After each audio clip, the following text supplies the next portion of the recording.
Hi hello నేను మీ శివాజీ ముకుంద. తాత రండి పరిచయం చేస్తా. పరిచయం చేసేది ఏంట్రా?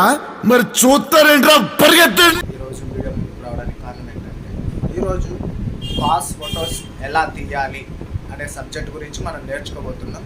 ఈ పాస్ ఫొటోస్ కూడా ఎలా తీయాలి అనే దాన్ని చూపిస్తాను, తీసి కూడా చూపిస్తాను. ఈరోజు మనం ముందుగా కెమెరాలో ఏ సెట్టింగ్స్ పెట్టుకోవాలి, ఏ సెట్టింగ్స్ పెట్టుకుంటే ఫోటో బాగా వస్తుంది అనే దాని గురించి కూడా ఈరోజు చెప్పడం అయితే జరుగుతుంది. అభి దేఖ్ లీజియే.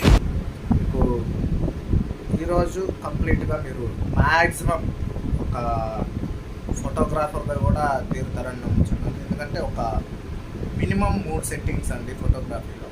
ఆ 3 సెట్టింగ్స్ మీకు ఈరోజు చెప్పబోతున్నాను. బేసిక్ ఫోటోగ్రాఫర్కి కావాల్సిన మినిమం 3 సెట్టింగ్స్ ఇదే. ఆ 3 సెట్టింగ్స్ మీరు నేర్చుకుంటే మ్యాక్సిమం మీరు ఫోటోగ్రాఫర్ అయినట్టు. బేసిక్ సెట్టింగ్ అనేది మీరు నేర్చుకోరు. ప్లస్ దీంట్లో ఫ్రేమింగ్ అనేది ఉంటుంది, అది ఇంకో క్లాస్లో అయితే చెప్తాను. ఆ ఫ్రేమింగ్ కూడా మీకు ఎలా పెట్టుకోవాలి, సబ్జెక్ట్ని ఎలా తీసుకోవాలి అనే దాని గురించి కూడా మీకు చెప్తాను. ఈరోజు only pass photos and 3 settings. చంపేశాడు బాబోయ్. మనం వచ్చేసి ఇప్పుడు మన చేతిలో ఉంది కెమెరా 5D Mark III అండి. ఈ కెమెరా తోటి మనం పాస్ ఫోటోస్ ఎలా తీయాలి అనే దాని గురించి చెప్తాను మీకు. దీంట్లో మేజర్గా మనము కెమెరా ఎలా ఆన్ చేసుకోవాలంటే మనకి ఇక్కడ వచ్చేసి ఆఫ్ ఆన్ ఇక్కడ ఉంటుందండి. ఆఫ్ ఆన్ దాన్ని మనము ఇలా సైడ్కి లాగితే ఆన్ అవుతుంది. ఆఫ్ ఆన్ చేసుకుంటే కెమెరా అయితే ఆన్ అయిపోతుంది ఫ్రెండ్స్. ఇక్కడ మనము చూసుకున్నట్టయితే డిస్ప్లే కానీ వస్తుంది. ఇక్కడ మాన్యువల్ అంటే aperture, manual, shutter speed, ISO అనేది ఉంటుంది ఫ్రెండ్స్. మనం ఇప్పుడు చూసుకుంటున్నట్టయితే సడన్లీ క్లైమేట్ చేంజ్ వై తాత అద్భుతాలు చూసి ఆనందించాలి. క్వశ్చన్ లేకుండా సబ్జెక్ట్ అక్కడ ఉంది. కస్టమర్ మనము కెమెరా తోటి మనం ఎలా తీయాలి అనేది ఈరోజు చూస్తున్నాం. అక్కడ బ్లూ బ్యాక్గ్రౌండ్లో తీసుకోవాలన్నమాట. సబ్జెక్ట్కి మన కెమెరాకి ఈ లెవెల్, సబ్జెక్ట్కి ఈ లెవెల్ అనేది మన కెమెరా ఉంటే ఫోటో పర్ఫెక్ట్గా అయితే రావడం జరుగుతుంది. మనకేంటంటే కొంచెం స్పేస్ ఇబ్బంది అయ్యి కూర్చొని తీయడం అయితే జరుగుతుంది. మ్యాక్సిమం అయితే నిలబడి తీయాలి.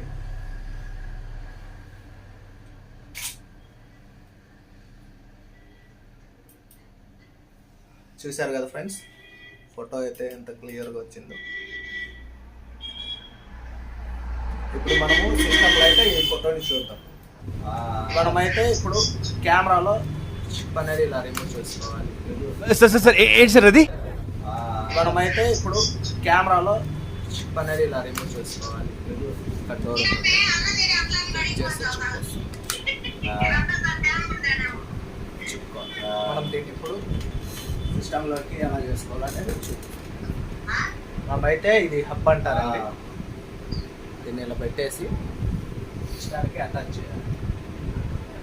USB పోర్ట్ ఉంటుంది, దానికి అటాచ్ చేసి సిస్టంలో అయితే వచ్చేస్తుంది.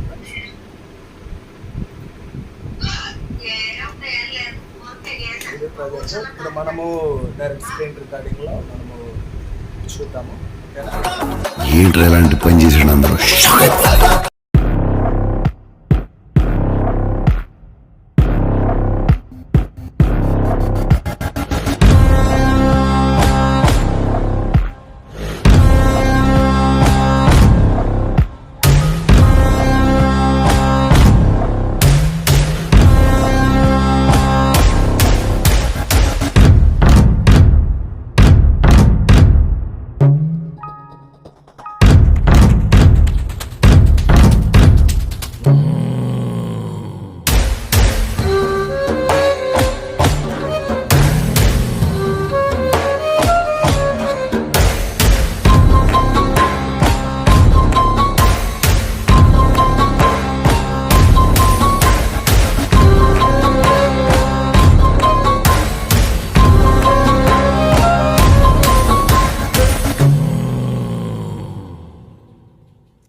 చూసారుగా ఫ్రెండ్స్, ఈరోజు అయితే ఫోటోషాప్లో మీకు పాస్ ఫోటోస్ ఎలా ప్లస్ కెమెరాతో ఎలా పాస్ ఫోటోస్ తీయాలనే సబ్జెక్ట్ కూడా మీకు డైరెక్ట్ లైవ్లో అయితే చూపించడం జరిగింది. బ్రెయిన్ తో గేమ్ ఆడుతున్నాడు. పాస్ ఫోటో ఏ లెవెల్లో తీస్తే ఎలా వస్తుంది అనేది కూడా మీకు చెప్పడం లేదు. మనము కస్టమర్ కంటే పర్సన్కి ఈ లెవెల్లో కెమెరా మనం ఇలా బెండ్ అయ్యి ఇలా పెట్టాలి. మనకి ఏంటంటే స్పేస్ లేక మీకు చైర్లో కూర్చొని చూపించాను.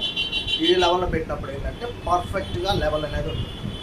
కెమెరా ఈ లెవెల్లో ఉండాలి. 80% మనకి పర్ఫెక్ట్గా ఫోటో అయితే రావడం జరుగుతుంది. ఎక్కడైనా కానీ ఓన్లీ పాస్ ఫోటో అనే కాదు, ఒక వెడ్డింగ్లో ఒక గ్రూప్ ఇమేజెస్ తీసేటప్పుడైనా కానీ మనము కస్టమర్కి అంటే మన క్లయింట్కి ఈ లెవెల్లో ఉండాలి. ఈ లెవెల్లో కెమెరా అనేది హ్యాండిల్ ఎప్పుడైతే చేస్తామో అప్పుడే ఆ ఫోటో అనేది పర్ఫెక్ట్ ఫ్రేమింగ్ అనేది వస్తుంది ఫ్రెండ్స్. ఓకే, ఇంతవరకు మా ఛానల్ని మీరు సబ్స్క్రైబ్ చేసుకోండి ప్లీజ్. మిగతా వీడియోస్ కూడా చూడండి. ఓన్లీ ఫోటోగ్రఫీ గురించి మన ఛానల్లో అయితే రావడం అయితే చూడండి. ప్లీజ్ నా ఛానల్ అందరికీ షేర్ చేయండి, అందరితో సబ్స్క్రైబ్ చేయించండి. మీ ఫ్రెండ్స్తో మీ ఒక ముగ్గురికి ఫార్వర్డ్ చేయండి, ఆ ముగ్గురిని ఇంకొక ముగ్గురిని ఫార్వర్డ్ చేయమని చెప్పండి. ఏందిరా మీ బాధ? మీ ఒక ముగ్గురికి ఫార్వర్డ్ చేయండి, ఆ ముగ్గురిని ఇంకొక ముగ్గురిని ఫార్వర్డ్ చేయమని చెప్పండి. అందరిని అయితే సబ్స్క్రైబ్ చేసుకోమని చెప్పండి ప్లీజ్. నా తరపు నుంచి ఇదే చిన్న రిక్వెస్ట్. నా ఛానల్ అయితే ప్రజెంట్ అయితే చాలా తక్కువ మంది సబ్స్క్రైబర్స్ ఉన్నారు ఫ్రెండ్స్. అరే నిజం చెప్పురా, నీ ముఖం చూస్తుంటే నాకేదో తేడా కొడుతుంది. నువ్వేదో తీటేసం వేసుంటావు. ఏం చేసినావు చెప్పు? అంటే మీరు ఆ సబ్స్క్రైబర్ని ఇంకా ఎక్కువ చేయాలి, ఇంకా మన ఛానల్ని గ్రోత్ చేయాలని మనస్ఫూర్తిగా వేడుకుంటున్నాను. Thank you.